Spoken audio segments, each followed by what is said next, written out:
कर्जमुक्तीसाठी गुरुचरित्राचा हा अध्याय गुरुवारी नक्की वाचावा.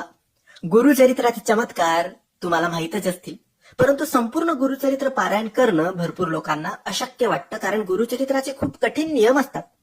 परंतु प्रत्येक गुरुचरित्र अध्यायाचे वेगवेगळे अनुभव येतात आणि वेगवेगळे लाभ होतात.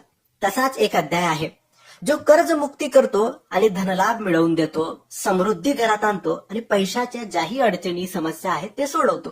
व्यापार चांगला चालतो, नोकरीत प्रगती होते. हा अध्याय फक्त गुरुवारी वाचायचा आणि दर गुरुवारी वाचायचा. एकूण 21 गुरुवार करायचे. 21 गुरुवार करायचे आणि सकाळी हा अध्याय वाचायचा. याचे कोणतेही नियम नाही, फक्त गुरुवारच्या दिवशी सकाळी तुम्हाला हा अध्याय वाचायचा आहे. आणि हा अध्याय आहे गुरुचरित्राचा 18वा अध्याय. असं सांगितलं जातं की हा 18वा अध्याय गुरुवारी 11 वेळेस वाचावा, परंतु भरपूर लोकांना 11 वेळेस वाचणं शक्य नसतं. म्हणून तुम्ही 1 वेळेस वाचला तरी चालेल आणि शक्य असेल तर 11 वेळेस वाचलं तर अतिउत्तम. पण 11 वेळेस शक्य नाही झालं तर कमीत कमी 1 वेळेस तरी दर गुरुवारी हा अध्याय वाचा. कर्जमुक्ती नक्की होईल, पैशाच्या सगळ्या समस्या सुटतील, धनलाभ नक्की होईल. धन्यवाद. श्री स्वामी समर्थ.